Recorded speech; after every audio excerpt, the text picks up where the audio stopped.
Thank you very much, Mr. President. Ladies and gentlemen, good evening. Assalamu alaikum. Lovely to see you all here tonight. We are having a very entertaining night, are we not, with some very interesting things being said from the other side of the house tonight. Let me begin by saying, as a Muslim, as a representative of Islam, I would consider myself an ambassador for Islam, a believer in Islam, a follower of Islam and its Prophet. So, in that capacity, let me begin by apologizing to Anne-Marie for the Bali bombings. I apologize for the role of my religion and me and my people, for the killing of Theo van Gogh, for 7/7. Yes, that was all of us. That was Islam, that was Muslims, that was the Quran. I mean, astonishing claims to make in the very first speech tonight, on a day like today, where the Conservative Prime Minister of the United Kingdom is having to come out and point out that these kind of views are anathema. And I believe you're trying to stand for the Labour Party to become an MP in Brighton. If you do, and you make these comments, I'm guessing you'll have the whip withdrawn from you, but then again, UKIP's on the rise, they'll take you, the BNP, they might have something to say about your views. This is what Mehdi Hassan always does. By the way, just on a factual point, since we heard a lot about the second speaker, about how backward we Muslims all are, on a factual point, you said that Islam was born in Saudi Arabia. Islam was born in 610 AD. Saudi Arabia was born in 1932 AD. So you were only 1,322 years off. Not bad? Not bad start there. Talking of maths, by the way, a man named Al-Khwarizmi was one of the greatest mathematicians of all time, a Muslim, worked in the golden age of Islam. He's the guy who came up with not just algebra, but algorithms. Without algorithms, you wouldn't have laptops. Without laptops, Daniel Johnson tonight wouldn't have been able to print out his speech in which he came to berate us Muslims for holding back the advance and intellectual achievements of the West, which all happened without any contribution from anyone else other than the Judeo-Christian people of Europe. In fact, Daniel David Levering, the author of the Pulitzer Prize-winning historian and author of The Golden Crucible, points out that there would be no Renaissance, there would be no Reformation in Europe without the role played by Ibn Sina and Ibn Rushd and some of the great Muslim theologians, philosophers, scientists in bringing Greek texts to Europe. As for this being our university, I will leave that to the imagination as to who is our and who is there. I studied here too. An astonishing set of speeches so far making this case tonight. A mixture of just cherry-picked quotes, facts and figures, self-serving, selective, a farrago of distortions, misrepresentations, misinterpretations, misquotations. Daniel talked about my article in the New Statesman, which got me a lot of flack, where I talked about the anti-Semitism that is prevalent in some parts of the Muslim community, which indeed it is. Of course, I didn't say in that piece that it was caused by the religion of Islam. In fact, modern anti-Semitism in the Middle East was imported from, finish the sentence, Judeo-Christian Europe, where I believe some certainly bad things happened to the Jewish people. In fact, Tom Friedman, Jewish-American columnist in the New York Times, told me in this very chamber last week that he believed, had Muslims been running Europe in the 1940s, 6 million extra Jews would still be alive today. So I'm not going to take lessons in anti-Semitism from someone who's here to defend the Judeo-Christian values of a continent that murdered 6 million Jews. Moving swiftly on. Yes. Absolutely. Well, I'm about to make that point. No, I'm about to make that point. You're right. I agree with you. I agree with you 110%. That is my point. I don't think Europe is evil or bad. I'm a very proud European. I don't want to judge Europe on that basis, but if we're going to play this gutter game where we pull out the Bali bombing and we pull out examples of anti-Semitism in the Islamic community, then of course I'm going to come back and say, well, hold on. I mean, look, let's be very clear. Daniel here was a last-minute replacement for Douglas Murray, who had to pull out. And Douglas and I have a well-documented differences, but to be fair to Douglas, as to be fair to Anne-Marie and to Peter, atheists.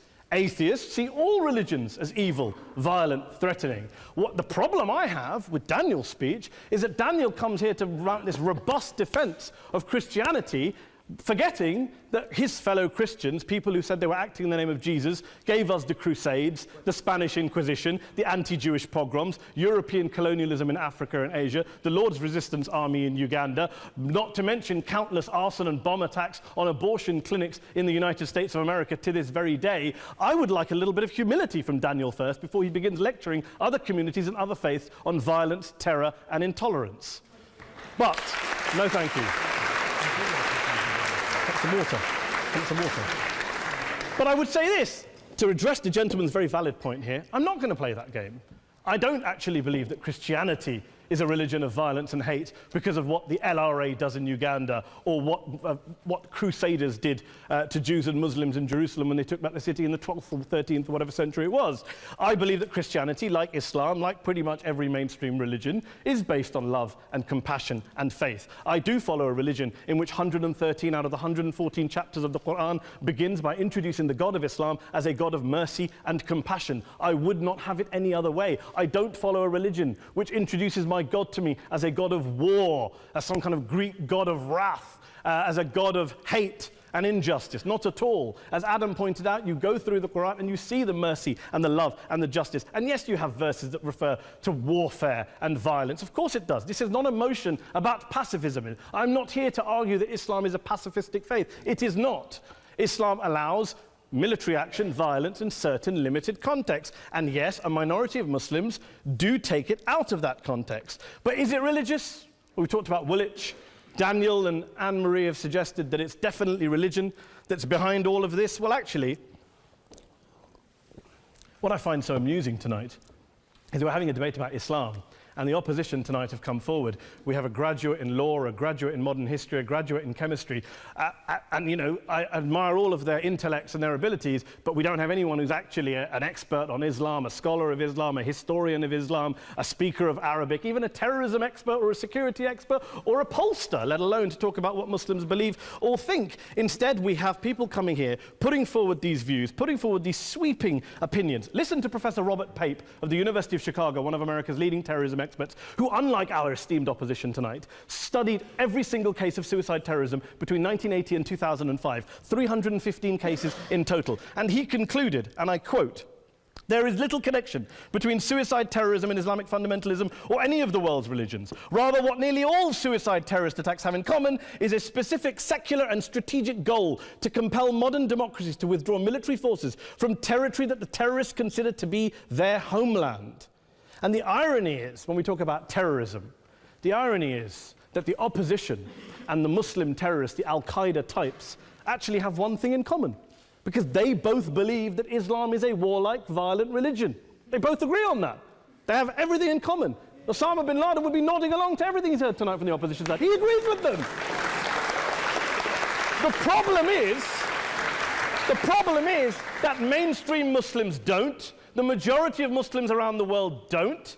In fact, a gentleman here started quoting all sorts of polls. Gallup carried out the biggest poll of Muslims around the world, of 50,000 Muslims in 35 countries. 93% of Muslims rejected 9/11 and suicide attacks. And of the 7% who didn't, they all, when polled and focus grouped, cited political reasons for their support for violence, not religious reasons. And as for Islamic scholars and what they say, well, Daniel talks about our University of Oxford. We'll go down to Oxford Centre for Islamic Studies, get hold of a man named Sheikh Afifi al-Akiti, who is a massively well-credentialed and well-respected Islamic scholar, who has studied across the world, who in the days after 7/7 published a fatwa denouncing terrorism in the name of Islam, calling for the protection of all non-combatants at all times, and describing suicide bombings as an innovation with no basis in Islamic law. Go and listen to Sheikh Tahir al-Qadri, one of Pakistan's most famous Islamic scholars, who published a 600-page fatwa condemning the killing of all innocents and all suicide bombings unconditionally without any ifs or buts.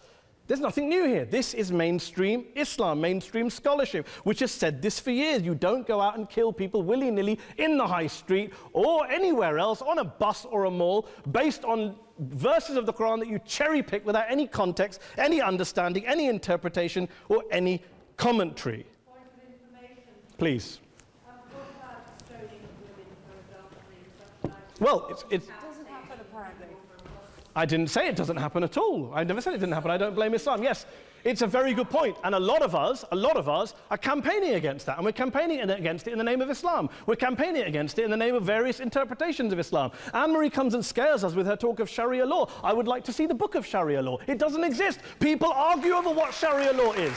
And you empower the extremists by saying there is only one version. You empower them all. I don't believe you took any interruptions, Anne-Marie, so I think you should stay there for a moment. Several countries. Here's what we're dealing with. Here's what we're dealing with. I took your point. Here we are dealing with a 1,400-year-old global religion, followed by 1.6 billion people in every corner of the world, a quarter of humanity, of all backgrounds, cultures, ethnicities. And yet the opposition tonight wants to generalize, stereotype, smear in order to desperately win this debate. And here's my question, if we're going to generalize and smear. If, okay, people say yesterday's bombers, and we've got to be careful, there's a trial going on, were yesterday's attackers, motivated by Islam? Big debate. I don't believe they were. Let's say they were. Let's say Faisal Shahzad, the Times Square bomber, was motivated by Islam. Let's assume, for sake of argument, that Richard Reeves, the shoe bomber, was motivated by Islam. If Islam is responsible for these killings, if Islam is what is motivating these people, and Islam is therefore not a religion of peace, a religion of war, then ask yourself this question: why aren't the rest of us doing it? Why is it such a tiny minority of Muslims are interpreting their religion in the way that the opposition claim they are? Let's assume there are 16,000 suicide bombers in the world. There aren't. Let's assume there are for the sake of argument. That's 0.001% of the Muslim population globally. What about the other 99.99% of Muslims who the opposition tonight either ignore or smear? The reality is that the rest of us aren't blowing ourselves up tonight. The reality is that the opposition came here tonight not worried about the fact that me and Adam might pull open our jackets and blow ourselves up tonight because we're followers of a warlike warrior religion which wants to take over Europe and Daniel's university. The issue is this. The issue is this. Unless the opposition can tell us tonight, and Peter Atkins is here, one of our great atheist intellectuals, can tell us tonight, can answer this question tonight: why don't the vast majority of Muslims around the world behave as violently and aggressively as a tiny minority of politically motivated extremists? Then they might as well give up and stop pretending they have anything relevant to say about Islam or Muslims as a whole. Ladies and gentlemen, let me just say this to you. Think about what the opposite of this motion is. If you vote no tonight, think about what you're saying the opposite of this motion is. That Islam isn't a religion of peace, it's a religion of war, of violence, of terror, of aggression. That the people who follow Islam, me, my wife, my retired parents, my 6-year-old child, that 1.8 million of your fellow British residents and citizens, that 1.6 billion people across the world, your fellow human beings, are all followers, promoters, believers in a religion of violence. Do you really think that? Do you really believe that to be the case? They say that in the Oxford Union, the most famous debate was in 1933 when Adolf Hitler looked out for the result of the King and Country motion, where they voted against fighting for king and country, and Hitler was listening out for the result. Well, tonight, 80 years on, there are two groups of people around the world who I would argue are waiting for the result of tonight's vote. There are the millions of peaceful, non-violent, law-abiding Muslims both in the UK, Europe, Asia, Africa and beyond, who see Islam as the source of their identity, as a source of spiritual fulfillment, of hope, of solace. And there are the phobes, the haters, the bigots out there who want to push the clash of civilizations, who want to divide all of us into them and us and ours and their. Ladies and gentlemen, I urge you all not to fuel the arguments of the phobes and bigots. Don't legitimize their divisions. Don't legitimize their hate. Trust those Muslims who you know, who you've met, who you hear, who don't believe in violence, who do want you to hear the peaceful message of the Quran as they believe it to be taught to the majority of Muslims, the Islam of peace and compassion and mercy, the Islam of the Quran, not of Al-Qaeda. Ladies and gentlemen, I beg to propose this motion to the House. I urge you to vote yes tonight. Thank you very much for your time.